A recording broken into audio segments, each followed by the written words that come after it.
D23 is very, very soon. We're like 3 weeks away from it. And I'm not sure if you had taken a look at like the panels coming up, but they're dedicating a full day to TV, well, quote unquote TV, internet TV programming, where there's going to be a Disney Plus panel, but then there will also be panels for a lot of the major shows that are going to be coming out for Disney Plus.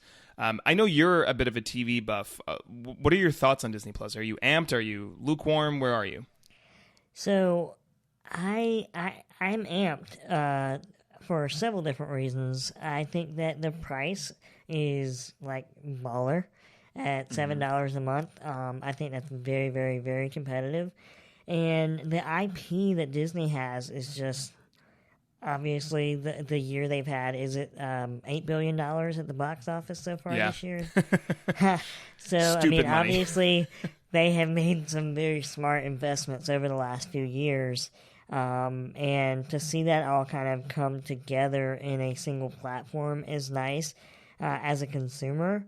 You had things like, the Disney Vault, and then you had Netflix that had some content, and there's never been a single place to easily access Disney materials, period. I don't really I can't think of a time where all the physical materials were accessible easily, and on top of that, you now have it in digital form, which is even simpler than to try to mesh together a smorgasbord of different VHS, DVD, HD DVD, perhaps if you did that. Ooh, deep cut. Blu-ray, right? And so it's just, I think it's very consumer friendly. And that's, on top of all of that, you have the icing on the cake, which is the original content, which I think is really the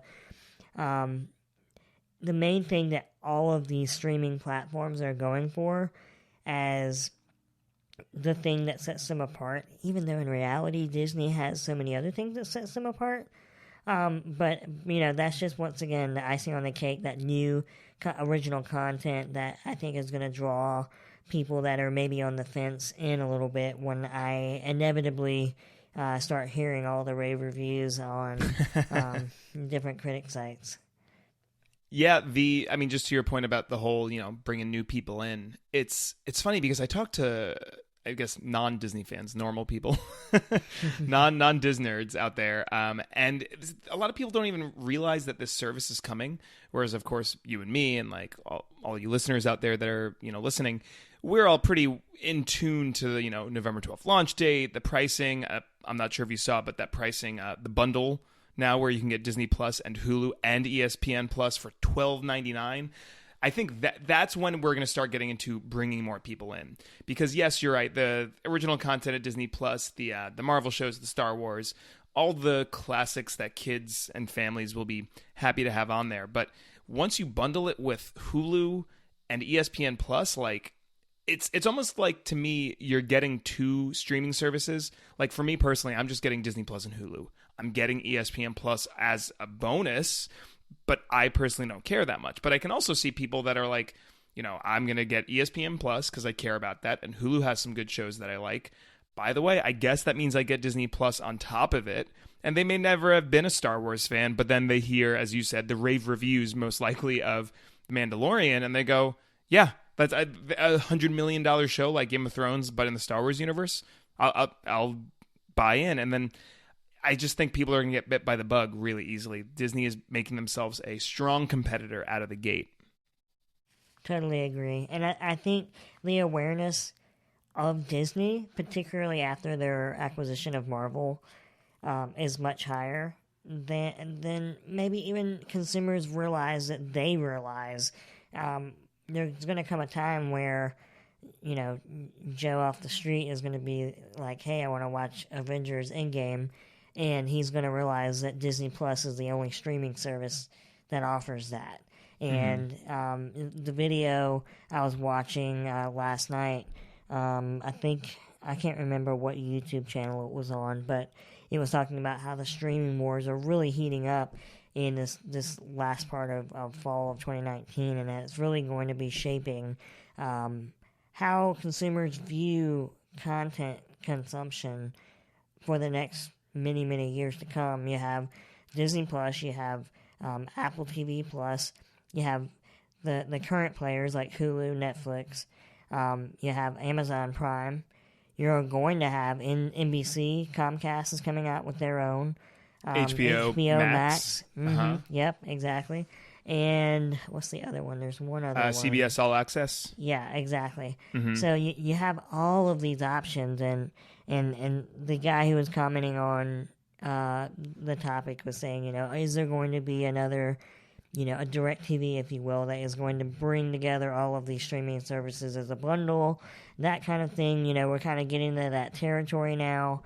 At the end of the day, whether or not it ends up costing the same, I think that the value and the benefit of a streaming service will far outweigh anything that cable was ever able to do, in the sense that cable and DVRs are more, yes, they're digital, but they're kind of analog technology. And I always think about, when I consider things like YouTube TV or Hulu Live TV or DirecTV Plus, or AKA AT&T Live TV, whatever they're calling it, the value there isn't just that you're getting these channels, but you're able to record your things and watch your things anywhere.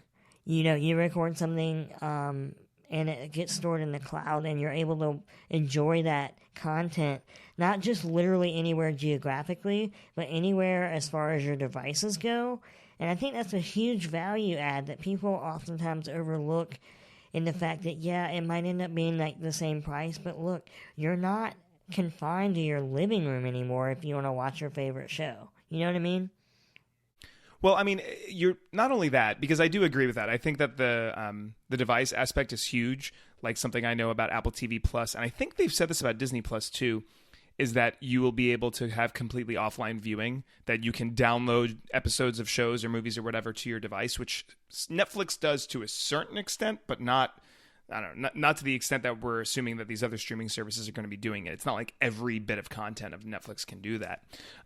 So I do think that the device aspect is a big deal, but I think even further, like to your point about, like, is it the same price that I would have been paying for cable 10, 15, 20 years ago? The difference here is that with cable, you had to get it all. You paid the $70, $50, $70, whatever it is. You paid an arm and a leg, and you got all the channels you cared about, but then also the channels you didn't care about.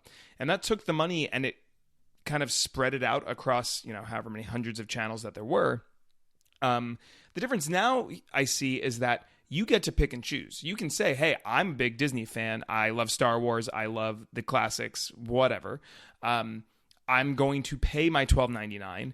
And if you want, you could cut it off right there. You could say, I'm only paying $12.99 for these two, or heck, as you said, $7. I'm only paying $7 for this one service, and then that's it. Obviously, a lot of people want a little bit more than that, so they end up dipping in. Like, as of right now, I have both HBO and Netflix. To me, that's good, and I'm paying all of $25 a month with taxes and everything, whereas the old cable model was just so much more, because that was the business model. I mean, I know you say a lot about technology, and while that's certainly evolved, the technology that has evolved has allowed a direct-to-consumer model, which allows for more money for the big budgets, So I think all of these things together is going to show a Disney that has evolved past the vault, because that is a very old-school way of selling movies to consumers. This is, I think, a lot more accessible to a lot more people. Mm-hmm. And you're kind of, to mention one thing, because I know we're both more nerds, and I know that sports really aren't on my radar, and I don't think they're really on your radar from what I remember about you. Yeah.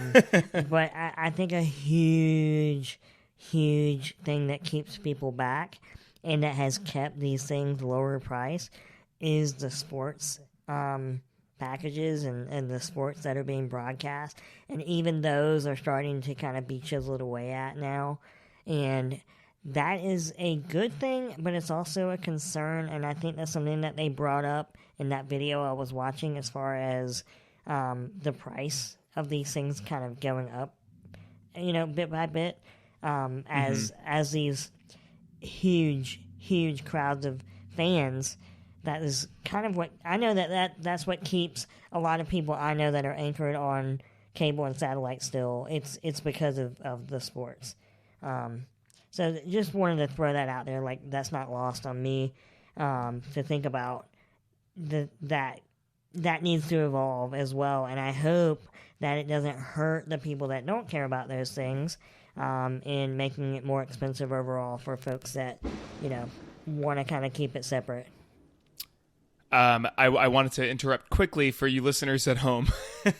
I'm not sure if you heard that, but there is a huge thunderstorm directly above my home because I live in Orlando, Florida, and this happens every, I don't know, checks notes, 2 hours. So I certainly heard it. My apologies if my microphone's picking that up, like that guy right there. So I'll do my best to edit it out, but if you hear it, I am so sorry. And you know what? Now that we've made a swift break, Mother Nature has given us a break in the topic. I think that might be a good time to transition to our main topic today.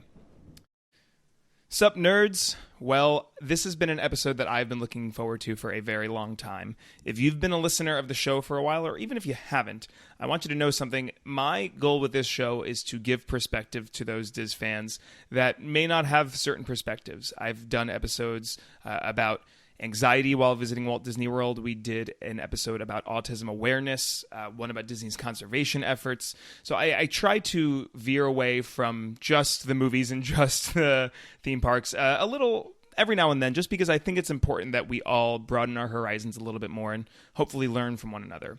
And with that, I decided a while ago I wanted to do an episode or two about accessibility.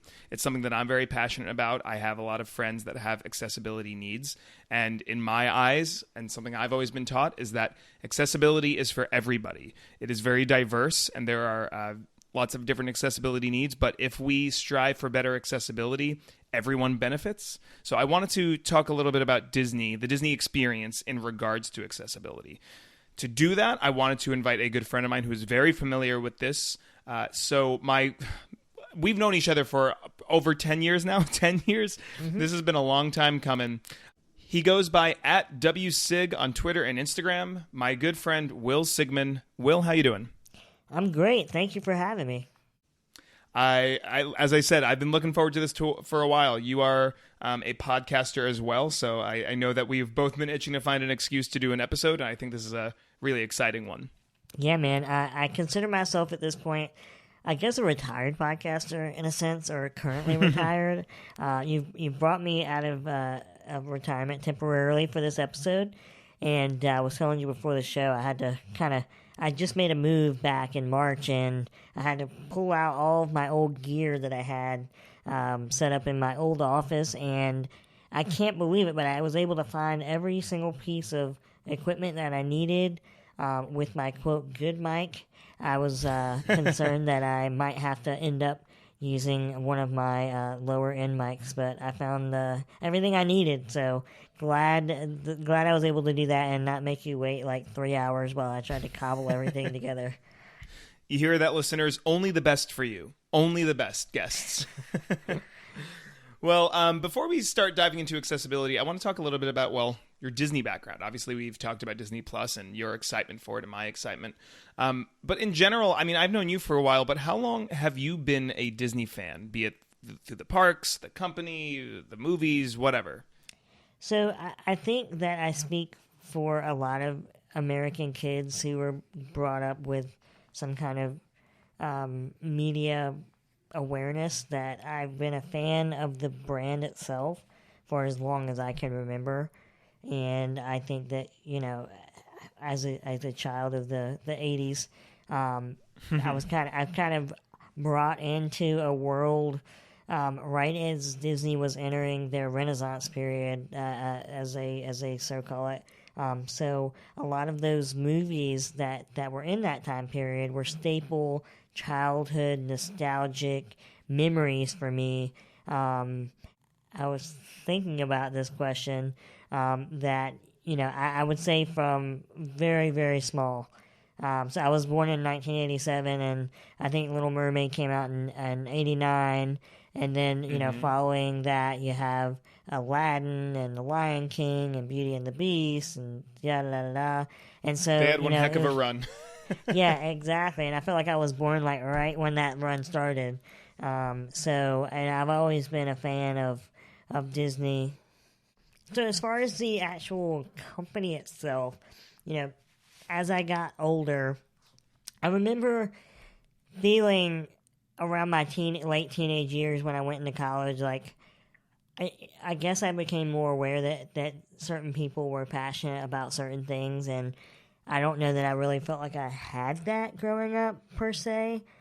About 5 years ago, I got married to my beautiful wife, Cassie, and Cassie, also like me, we were only born just a few months apart, so she also kind of had that Disney Renaissance period of time where a lot of the movies that resonated with me resonated with her growing up, and we still enjoy, the nostalgia of watching a Disney movie here and there, an older one, and we do try to go see most of the newer ones in theaters. But around that time, we were finally able to kind of have our own lives, if you will, and both of us really had missed going to Disney World, and I hadn't been since I was 7 years old. And when I got married, I was 25, so it had been quite some time. And Cassie and her family had gone around the time she was younger as well, and I think she only went like once or twice. So we were like, you know what, we're going to adult, and we're going to go and take a trip ourselves. And since then, we tried to go at least once, sometimes twice a year, to Disney World. But in that, I've become more and more passionate about Disney as a company. And so I feel like Disney has really, really been on my radar in the last 5 years. And that kind of coincided with the Marvel acquisition. And I think there was a lot more there to follow, if you will, as far as them being fascinating from a company perspective.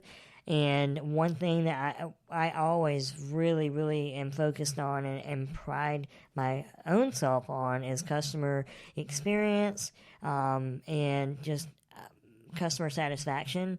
And I have watched countless things about Disney as a company and as a Disney World as the park and Disneyland as the park, about how they strive for that customer satisfaction and that customer experience after visiting it in my adult years. So it's a little bit of a different perspective in my older age than when I went as a child. So I would say, I answer that question kind of in two different ways, but these days I'm more like you, and the fact that I enjoy following them as a company. I enjoy following the news about them just about as much as Apple. Yeah. It's funny how much that echoes my experience. I find it funny because, as a kid, we all love Disney because, the movies and the animated classics and what have you. Mm-hmm.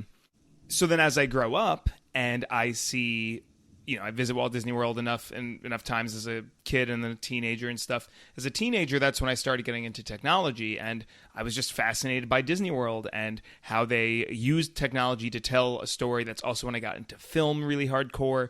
So it's just funny how the company's so diverse, so you end up falling in love with different aspects of it as your life goes on. So it's funny just how you and I mirror each other that way.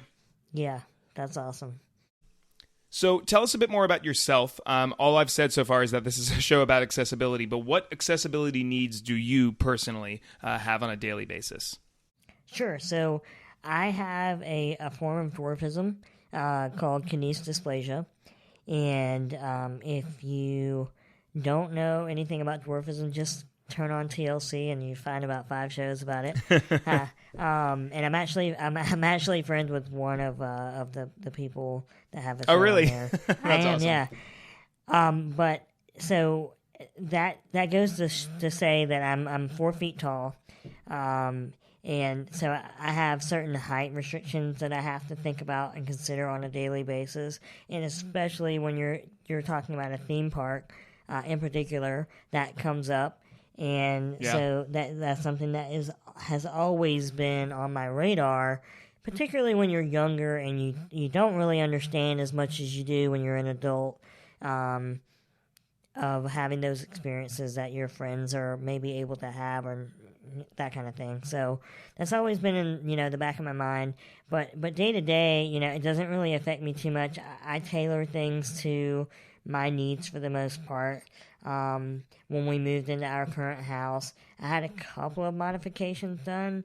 Fortunately, being 4 feet isn't too extreme, even though it may sound very short. My arm span, I probably can reach about 5 feet tall. So it enables me to do most normal day-to-day things in public. But just particularly, like I said, involving theme parks, it does end up becoming sometimes an issue. And then on top of that, I had surgeries when I was younger on my hips and knees that caused me to not be able to bend down all the way to reach the floor without holding on to something. As well as some mild, depending on how much I walk and that kind of thing, joint pain. Got it. So there's considerations there as well. So anytime that I'm walking a reasonable amount of distance, usually kind of outside my home or outside a normal, not too far walking, I do use a scooter. And that scooter, I've only had it since I've been married and we've been vacationing more. I didn't vacation a ton in situations where I was like traveling far distances until I was married. But Cass and I, we both love to travel, and so now the scooter in a lot of ways, in most ways, is freeing for me because I'm able to experience those things that kind of held me back mentally and physically. Physically, to an extent, like I was placing myself in scenarios beforehand, knowing that, hey, look, I'm not going to be able to, climb that mountain or, walk up the stairs easily or whatever be the case.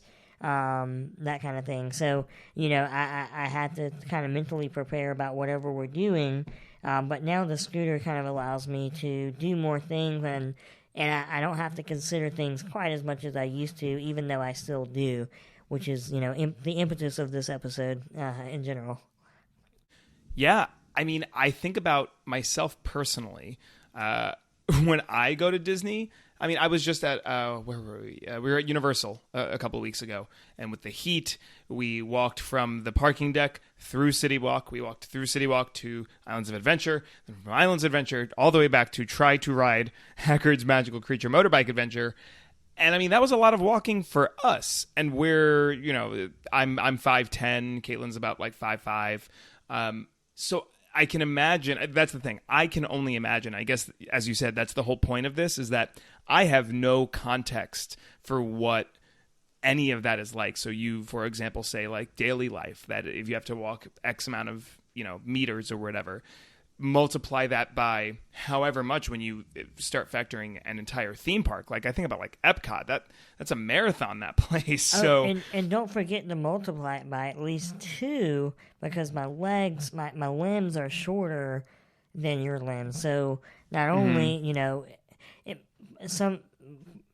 not every little person is the same. There's lots of different types of dwarfism out there. Kinesis dysplasia affects only 1 in a million people. The average, the most common type of dwarfism is achondroplasia, and if I recall correctly, please somebody correct me if I'm wrong, I think it affects like 1 in 200,000 or 100,000 births. Wow. So it's a little bit more common, maybe even more common than that, but at the end of the day, like, there are people that have certain special circumstances that allow them to be maybe more or less active, depending on the type of dwarfism that they have. And I think some of the things that hold me back are the surgeries that I had when I was young. But I just wanted to kind of clarify, like, not every little person has to have a scooter or whatever be the case. It just allows me the freedom, and fortunately I have the means to get a scooter and that kind of thing. It allows me the freedom, particularly in those situations, like a theme park or an airport or, these huge sprawling areas, or even like downtown Raleigh where I live. I'm fortunate enough where I can kind of use it as a means to get around. Well, I appreciate that. I think that's really good context, and it's just back to the main theme of everybody's different and accessibility is very diverse. Mm-hmm. But I mean, to your point about the diversity of how things can change, what is it like, for example, planning a vacation or when you're on vacation and things change? Like, what does that look like for you and Cassie, like when you either plan a trip or maybe if you're on the trip and you got to like think on your feet? Yeah, for sure. No pun intended. So I think that, fortunately I have a very loving and understanding wife. She's average height, and, she always considers my needs when we're doing something fun or pretty much every day. And I think at this point we've known each other for 12 and a half years now, so she knew what she was getting into when she married me. And I think that's a long time and enough, almost half of our lives to consider a lot of the different day-to-day things. And so a trip that's not fun for me is not going to be fun for her, because I'm going to be complaining and whining or whatever if I'm not comfortable, and then she's not going to have fun or whatever. And to that end, it certainly has a big bearing on what we do to an extent. And I don't mean that in a way that boxes us in. There's a lot that we can do and have done and continue to do that accessibility does not hold us back from.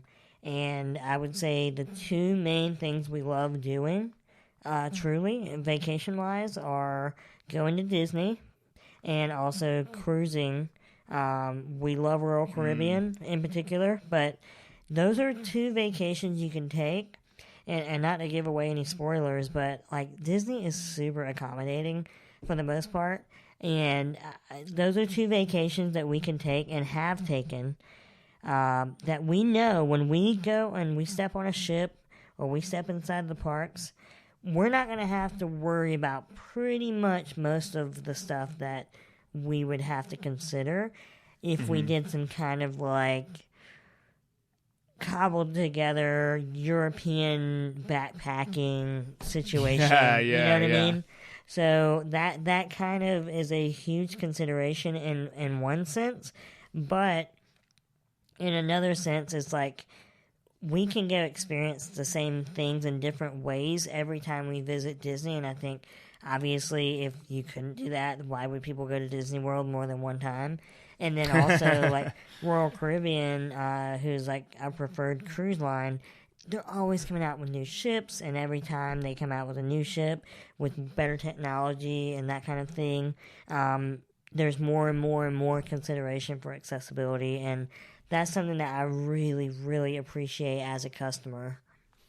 Well, I mean, that's very encouraging to hear, but what was going through my mind is, you think all the time about how often you hear about the curated experience.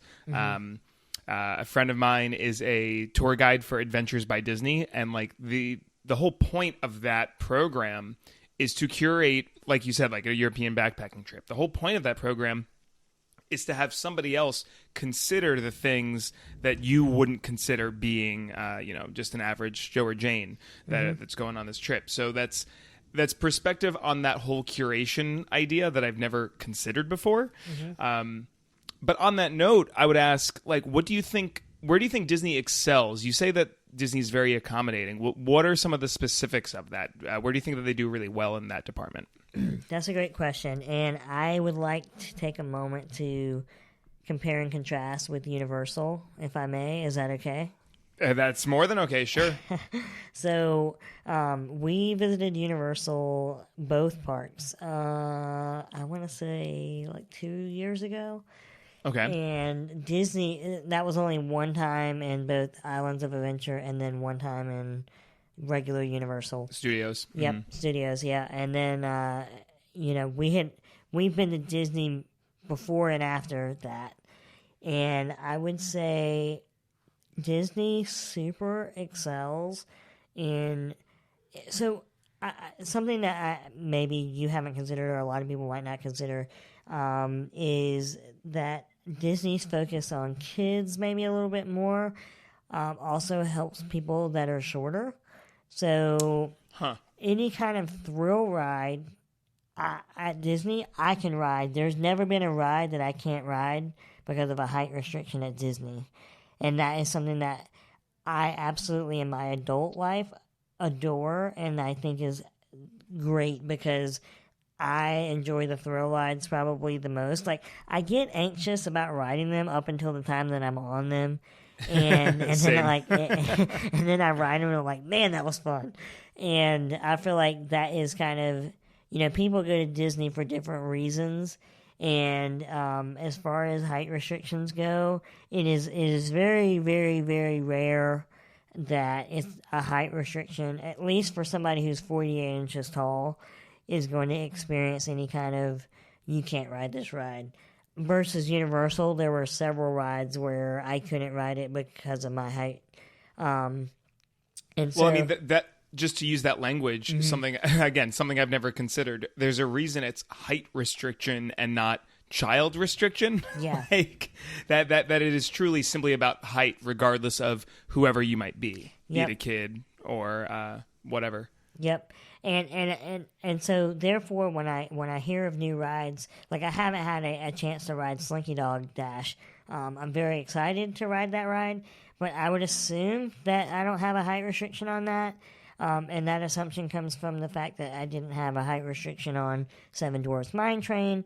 I didn't have a restriction on, is it Big Thunder Mountain? Is that what it is? Yes, and Magic Kingdom. Yep, and those are two of probably my favorite roller coasters anywhere ever. Seven Dwarfs, man, it is such a great, like, technologically, it's so smooth, and I really would. I was just gonna say, it is a smooth ride. Yeah, it's so smooth, but also very thrilling.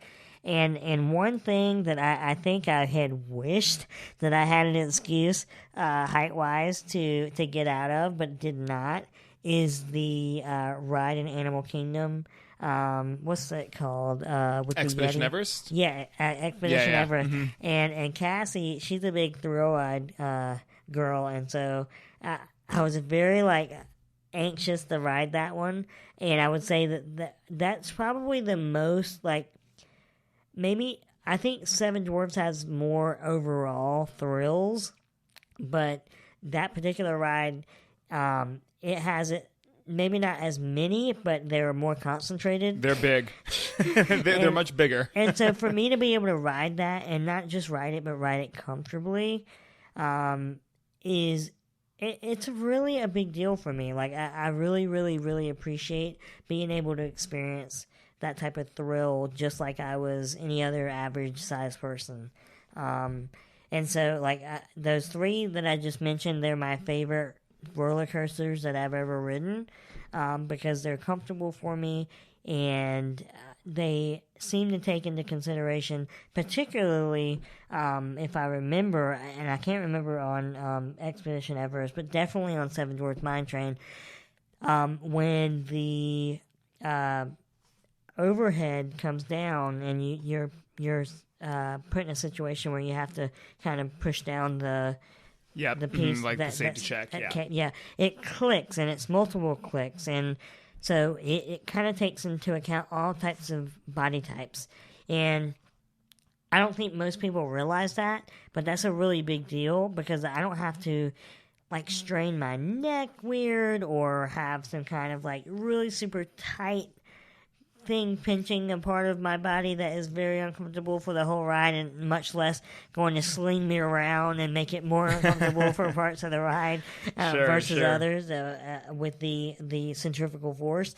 But that's the kind of thing that I see, and those are the little details that I don't just appreciate as someone that has accessibility needs, but I appreciate it as a person that appreciates detail, whether it be with things like a theme park ride, or things in a movie, or things in a TV show or whatever be the case. And that's part of the reason why I love Disney and Apple, too, piggybacking off that, is their attention to detail, the little details. Yeah, it's to me it just ties back to like what we were saying earlier about how accessibility is for everyone. Small details like that not only benefit people with accessibility needs, but as you're saying, just people that care about those details. Yes. Like I nerd out about that stuff, and I mean I think my listeners do too. Stuff like that just it's that one little bit of an extra mile that really does go a very long way. Totally. Whether or not the person is cognizant of it or not. Mm-hmm. Mm-hmm. Well, so on that note, those are some things that they've done really well. Is there anywhere that you would like them to improve? Places that you think that maybe they could plus things up a bit? Yeah. So Cassie has sent me a text message as her third person perspective with her thoughts as well that she wanted me to mention here. So I'm going to try to incorporate some of those. But when you asked me this question before the show, a couple of things that came to my mind is first of all, she reminded me that Avatar, that's a ride I actually cannot ride because of the way the seats are. So yes. As a little person with at least my type of dwarfism, I have an average sized torso. However, I'm a little bit more like barrel in the middle. So, like, my chest sticks out a little bit farther, and, my limbs are shorter. So, in that aspect, the actual, seat itself didn't fit me quite right. So, I was, unfortunately, I'm not able to ride that ride, and that's kind of bummed out when we were there before because of how everybody hyped it. And Cassie reminded me right before I got on the show here that it would be great. There's so many different classic Disney rides, and I get it. There's just this is the way it's always been type of thing. But one thing that she said that Avatar did well that they could maybe incorporate in some of their older rides is showing you an example of what the seat looks like before you enter the ride. And I think that's an initiative that I've seen from both, to give them credit, Universal and Disney more recently, so that you're not sitting there and waiting forever only to find out, hey, sorry, your body type doesn't fit this type of ride, you can't ride it. Yeah, it's very much so something that's happening in modern attractions. Things. Yes. So you referenced Flight of Passage. I know that Hagrid's does this both in the front of the I'm trying to think. Maybe not the front, but Hagrid's does do it in the middle of the attraction. More and more, you're starting to see that you're getting a better perspective before you go through it. So I agree. I would love to see some older attractions possibly retrofitted and just added for that context. Yep. And then I have a couple of very specific ones, but another general one is the consideration of mobility around some of their shops, like some of for Disney World in particular, a lot of the things at the entrance of the park are more like shop-ish and very concentrated. And sometimes, granted, this is something that I have to consider no matter where I go in public. And if it's a busy day at Target and I'm on my scooter, I get super frustrated with people being behind me and feeling like I have to move or somebody being in my way and I have to kind of, it's just when you're on this big honking thing, there's lots more to consider than just your body and being able to manipulate it and maneuver it. And having driven the scooter now for probably 5 years, I'm very good at it. I'm a good driver, and I have, contrary to popular belief, never run over anyone. And so when I'm navigating some of those shops, it can tend to feel a little bit cramped. There's some that are better than others, but I just have, and I haven't visited the park in probably a year or so, But in memory, if memory serves correctly, some of those like boutique shops that are connected together at the front end, or some of the specialty shops that are more in the middle of the park, they don't always take into consideration like how tight some of the displays are and that kind of thing. And then I look like the butthole if I knock something over, or like I'm trying to avoid someone. And when there's a crowd, it just multiplies it by however much, because then I'm having to dodge people as well as the things that the displays and that kind of thing. And that once again, that's not necessarily a thing just for Disney. I was at Durham Bulls gift shop this past week, and I had to do the same thing. Like, I had to like back up, do the little weird maneuver, that kind of thing. And my scooter is very good about taking tight turns and etc. But like, particularly when it's crowded, it's hard to get around those things. Yeah, the idea of large populations, like we're seeing more and more people move to larger metro areas, like you referred to Durham, North Carolina. Mm-hmm. It happens there. It happens here in Orlando, obviously New York, big cities like that. But the idea of designing spaces for those large crowds is something that's becoming more and more of a hot topic, mm-hmm. because it's simply necessary. Yep. So I think you look at Walt Disney World, or any of these parks, really, Disneyland, Universal, etc. I agree, because, again, I keep coming back to this, but that benefits everybody. The idea of more efficient crowd control and about how to funnel people through an area is just fundamental to an entertainment experience like a theme park. Mm-hmm. Have you ever been to Disneyland? So I have. I went one time when I was 13 in 2000. Okay. And I did not have my scooter at that point, and I have very few memories of that trip, to be honest with you. I just know that I have one or two, and one was eating a delicious churro. They are very good. And I think California Adventure had just opened up when I went, and so like that stuck in my mind, but I could not give you details. Will, that park stuck in all of our minds, unfortunately. At least back in that point. It's great now. Well, the reason I bring it up is because historically Disneyland, the paths there were just very small. And just this past year, they started something called Project Stardust, where they were going to widen the paths because they were anticipating a lot of crowds for Star Wars Galaxy's Edge, which is not a topic we're going to get into tonight. But they were anticipating crowds, so they rebuilt a lot of the paths and walkways around Disneyland to accommodate for said crowds. So I think there are signs of that happening, thankfully. But that's good context. That, again, selfishly, I'm over here like, all right, it's too crowded. But I mean, I can imagine what that's like when you're adding an extra layer to it. Yeah, and to piggyback on that, I have a couple more points I want to make. I think they could do a better job when there's a parade or some kind of special event. I do recall at least one time, if not multiple, that by having a parade and kind of roping off certain parts of the park, you're therefore roping off some of the wheelchair ramps and that kind of thing.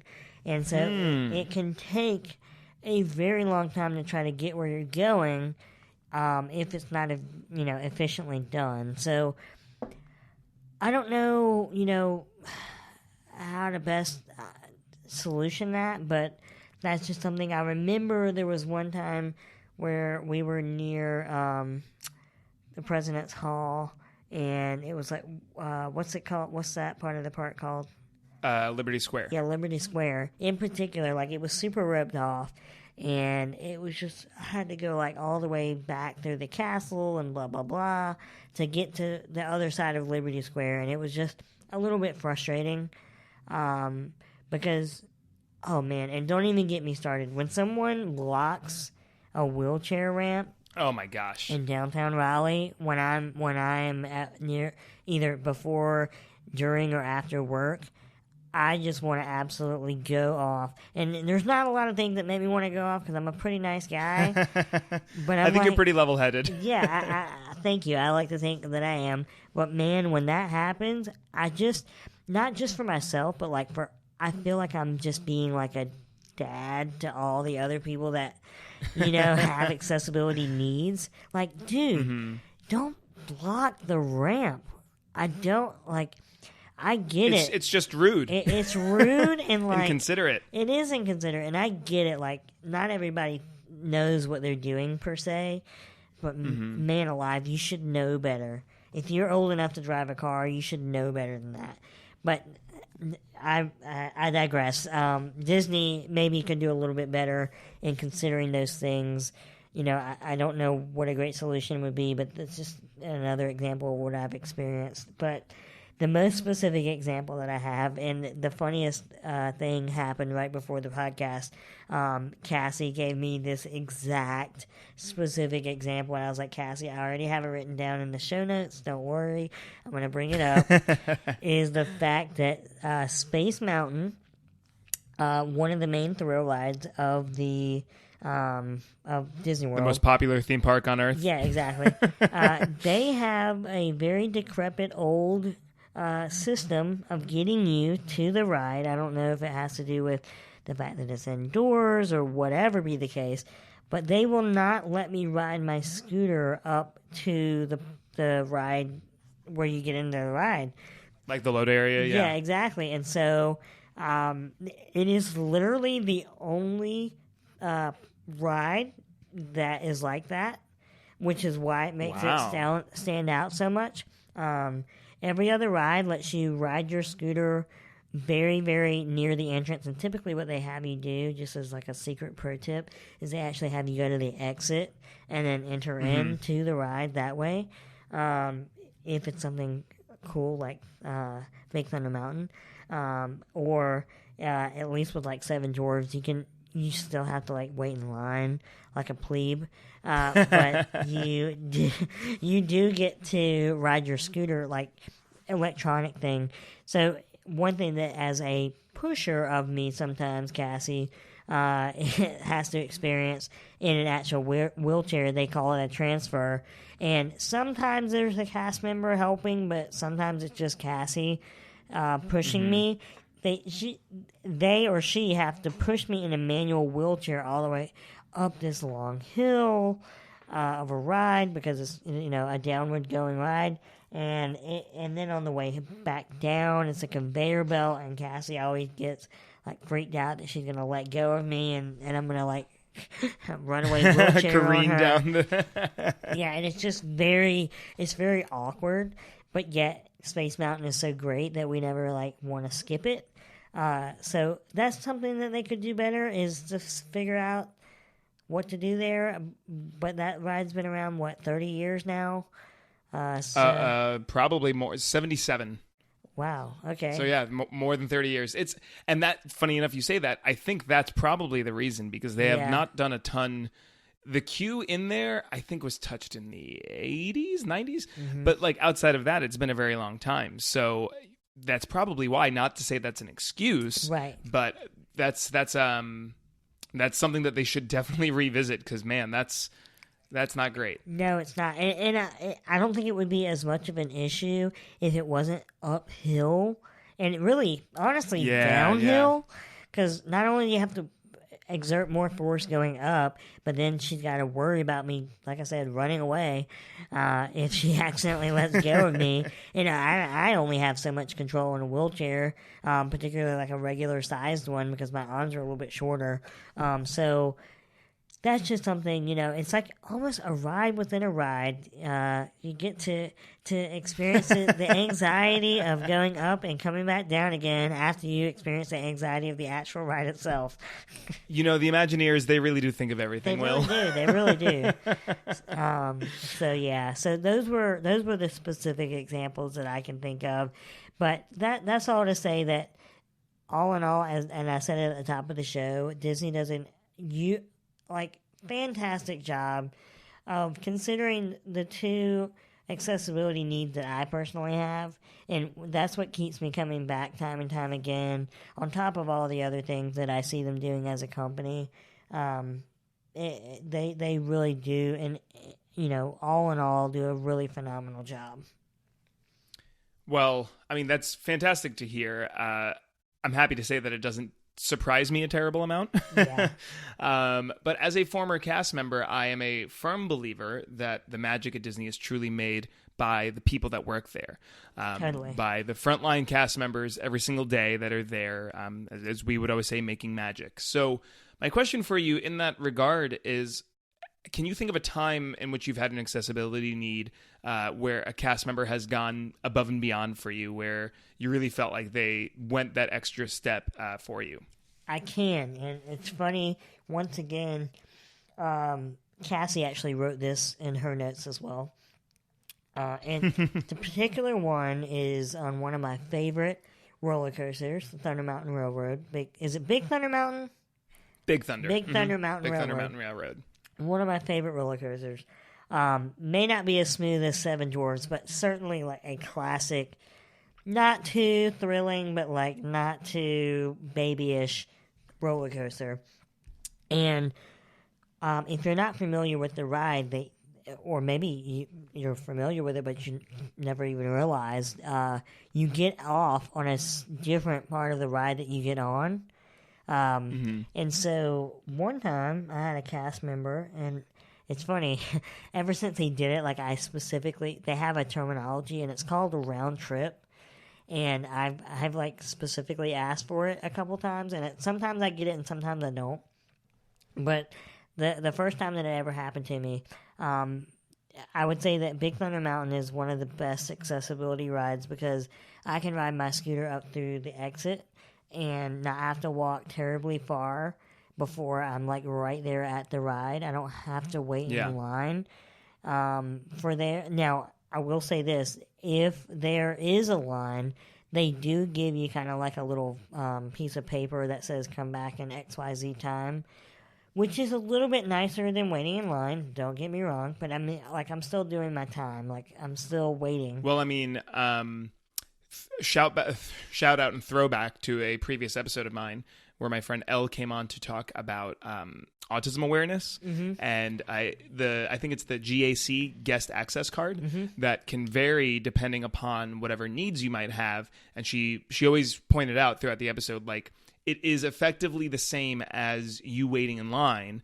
but depending upon your accessibility needs, at least in what our conversation was about autism, there are certain cues in which people or children with autism just have too much sensory overload in the queue. So instead they wait elsewhere, and then when they are ready to go, that's when they return. So if you're interested, go find that in the show notes. I'll put a link to that episode there. But yeah, that just popped into my mind. That's phenomenal. And just to make a side note, Cassie got her master's in special education, and so and she taught at an inclusive school before where she was now, and so I would say, I guess, accessibility needs have been more prevalent to her beyond just me. And it's something that she even uses. She teaches at a normal elementary school these days, but she still has kids with special needs and that have to go to, certain special classes and that kind of thing. But it is exercised all the time, even in her typically developing school. But her experience with that and her experience with the school that she taught before she is where she is now, have given me a greater appreciation to mentally accessible type of things like autism and that kind of thing, as well as just physical accessibility things. And that's one of the things I've always really admired about her is beyond me, she just always had a real passion for that. So I think that's absolutely awesome. Well, yeah, if you're interested at home and want to listen to more of that, I'll leave a link in the show notes. And Will, that's fantastic. I'm not sure if Cassie's listened, but sounds like it might be up her alley. Yeah, that's great. That's great. So anywho, the round trip. Yeah, the round trip. So the round trip is basically the guy, I don't know, I don't remember the first time it was. Maybe it was they weren't that busy. I don't know. But he's like, look, he's like, what you're going to do is you're going to get in this cart back here. And P.S., they have a special back row that is a little bit easier to get in and out of. I don't know if you've ever noticed that or known that before, but they have one, the very, very last cart has an open, like, door type of swinging thing, as opposed to having to step over it, which is great. It's particularly the fact that it's, once again, a very old ride. But anyway, so you get in that back row, and the guy's like, look, what you're going to do is essentially, and I feel so bad when you finish the first round and you got to wait for the second, because these people are waiting and they're like, what the heck, I'm not able to get on yet. But he's like, so you're going to come out the first time and then you're going to be on the other side. He's like, well, we're going to do a round trip. And so you're going to actually ride the ride twice. And that way you're able to come out on the same side that your scooter's on, so that you don't have to walk as far. And it is so awesome, but it's so awkward when the people are like acting like they think they're about to get on, and you're like, sorry. Not this one. Hashtag round Wait trip, a second. sorry. And so, but that was phenomenal. So I use that nomenclature now every single time I ride that ride. Not to say I'm milking it or anything, but not only is that one of my favorite roller coasters, it is one of the most accessible, and I think it's one of my favorite because it's so accessible, and because of that great experience that I had with the cast member. And then another story I wanted to share. I don't know that you would consider this necessarily a, quote, cast member going above and beyond. But you got to consider this was in the early 90s. I was 7 years old. So this would have been, 94 or so? Mm-hmm. This was pre-current Disney, pre-modern Disney. Okay. And my family took me and my cousin, both of our families went down to Disney World. And I don't remember the details. I just have the photo evidence that we acquired after the fact. But if the photo is to tell a story, essentially, and I should have asked my dad about this specific encounter before I got on here. But ultimately, I was a small child at 7 years old. This was pre any of my surgeries or anything like that. So obviously, I was just like, I was probably like 50 pounds. I was very like small, lightweight. And I don't know if like the seatbelts didn't fit me or if they were trying to get around the height restrictions. I don't know. But ultimately, there's a photo of me essentially floating in the air of the Tower of Terror. As the tower... Please tell me I can put this in the show art. I totally approve. I have to find the photo if you don't have it saved already, because I know I've shared the story with you before. Yes. But essentially, it's a photo of me, and my mom is on my right side, my dad's on my left side, I think, and they're holding me down with their hands as I'm floating, as the elevator drops from wherever they take the photo. The 13th floor. And look, I look cute, but man alive, I look back at that, I'm like, not sure that would fly these days. You know what's really funny about that is, I mean, I'm not sure. I'm pretty sure this isn't an urban legend. I'm pretty sure this is just the way it was in the early 90s. So that attraction opened up in 94. And when the attraction first opened up, they didn't have seatbelts. They had a lap bar for the entire row. So there are stories of, as you said, like average height people kind of getting a little bit of airtime. Like if there's maybe a larger person and a smaller person like in the same row, like sitting next to each other. So that's why part of the reason why Disney actually changed the system was because that was happening. And granted, it was mostly mild, but it's just obviously that's made funny. Worse when you have a small person in there. Yeah, no kidding. So I guess that was probably why, because that was the first year it must have been open, was when I went. Yeah. Because I would have been, I know that I was 7 and I know Hannah was 3. Sorry, 4. You were beta testing their ride system. Totally. I'm very happy to do that for a fun story and fun photo.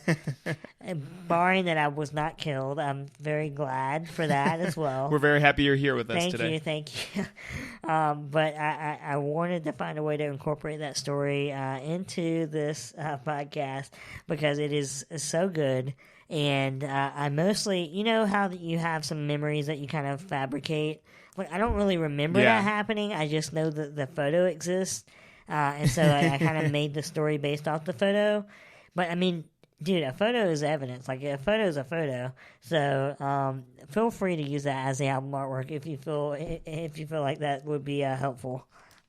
Listeners, if I've done my job appropriately, look at your podcast player, and I hope you appreciate the photo evidence of that. I love it.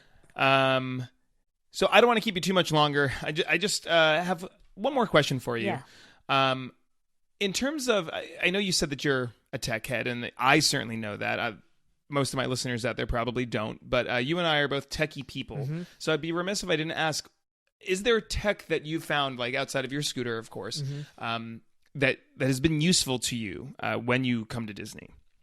That's a good question. I definitely use, sometimes I don't want to sound like cocky or anything like that. Sometimes I feel like I'm above the certain apps that are available to me because I've done my due diligence in other ways or whatever. But I certainly use I'm sure to some extent a variety of iOS apps to kind of organize what we want to do, that kind of thing. The Disney app is absolutely a great app, and we definitely use it in terms of wait times and that kind of thing. I don't think you can really get that information very many other places. And we always love using like magic bands, and we do the same type of thing on the cruises. They have a thing that's a little bit similar to that as well. But as far as accessibility goes, I have to kind of give a hat tip to Disney in the fact that I don't really feel like I have to use an app or technology for accessibility. And the reason is because most of the time, 95% of the time, I can just go ahead and make an assumption that I can do it. Like, there's going to be a way for me to do it and a cast member there for me to tell me how to do it. And or I've done it before and I already know the situation. And that's actually really, not to be like corny or whatever, magical. And that's one of the things that I love about going to Disney World and about cruising is the same type of thing. Like when I go to a Royal Caribbean ship that's been made, fairly recently, and even one that's been like remanufactured or like updated in some way, part of the reason and part of the draw to those types of vacations is the fact that I don't have to mentally think about going through an app to say, is this going to be accessible for me? Like, I can walk. Like, I have the ability to walk. So I might be in a little bit different scenario as some people that are truly not able to even get out of their wheelchair. So I don't take that for granted by any means. But at the end of the day, 9 times out of 10, and probably even more than that, I can either ride my scooter right up to what I'm doing and then kind of step off or whatever and I need to do, or I can literally take my scooter and I'm taking it on the ride or whatever I'm doing. So I think that is one really, really great quality about Disney. And so I know that kind of, I don't know, does that answer your question? No, it does, because I mean, even with your example of the fact that you use the My Disney Experience app and Magic Bands, the fact that you're using them is a testament to, I think, their design for accessibility. I mean, look at Magic Bands. You wear them on your wrist, or if you have like the little keychain version, you can wear it on your hip or in your pocket, and look at how much they do for you. Mm-hmm. They are designed to be accessible to all. So the fact that you're doing that, I think, is just a testament to the great design of them, be it for someone like you or me or really anybody. So no, that's absolutely great. I think I think a testament to great design, because I know you and I both appreciate design at a fundamental, like, artistic level. Mm-hmm. A testament to great design is when something happens and you don't even think about it. That is, there is no better design than when you don't even have to bring it to the forefront of your mind. It just happens. What's the old Steve Jobs quote? Design isn't about how it looks; it's about how it works. Yes. Yeah, that's very, very apt here. Definitely. The only thing I want to leave all of my listeners with is, I asked Elle this question with our accessibility episode and Kristen with the conservation episode. Is there anything that you might want listeners at home that may have learned a whole bunch tonight to take away? Like if they're a visitor of Walt Disney World, or just someone out there, wherever they might be living, in whatever city they might be living in, things that you might ask of someone that might be of average height, anything that might make your life better or just the world better, anything in that regard? I'd say there's a couple of things. I mean, if you're near someone who is in like some kind of mobility scooter or wheelchair, don't freak out. Like, we're not going to run you over. We know what we're doing. For the most part, like, unless you're some kind of person that is, unless you see the words rental on the scooter, okay, maybe that's a little bit of a reason to freak out. But like, sure, if you don't see any kind of like a verbiage on the scooter at all, like, don't freak out. Like, we know what we're doing. We know how to drive those things. As far as a height restriction stuff, like, look, if I asked you to help me with something, that would be awesome if you did. You don't have to, like... I feel fortunate enough where most of the time, unless it's like a kid or something like that, like, people don't really think twice about me. But, like, I am not ashamed to ask for help reaching something or that kind of thing. And, you know, 9 times out of 10, if not more than that, folks are able to, more than happy to oblige to that. But I think the thing that I would ask, and the thing I would take away, is to have an appreciation for detail. You know, as we were saying, like with Seven Dwarfs Mine Train, take a moment to, like, absorb the things like the clicking of how the bar comes down, or you know, whatever be the case. Like, take a moment to absorb the detail and the design of how something was created, and think about how that affects different folks in a positive or a negative way, and be an advocate for somebody if you think something can be better, or, you know, that, or worse, or whatever be the case. I think that I think back to a video that I saw, and maybe you can put this in your show notes, on Vox, that talked about exit doors being really, a lot of times they're not very easy to understand, like what's an entrance and what's an exit. And if it's designed the right way, exit doors are very easy to use, but if it's not, they can be confusing. And maybe, you know, take a step back next time you're somewhere in public and think about, like, how is something designed, and could it be better? And not just for you, but like for someone else. And how can we take something that is designed in a public space and make it the best for everybody, not just, you know, the tall person, the short person, the person in the wheelchair, or whatever. Because honestly, a lot of the time, there is a way to design it that is best for all. And I am so glad we're living in this, you know, more modern age with more things being taken into account, like with the newer Disney rides, for example, where those things, that happy medium is being reached as much as possible.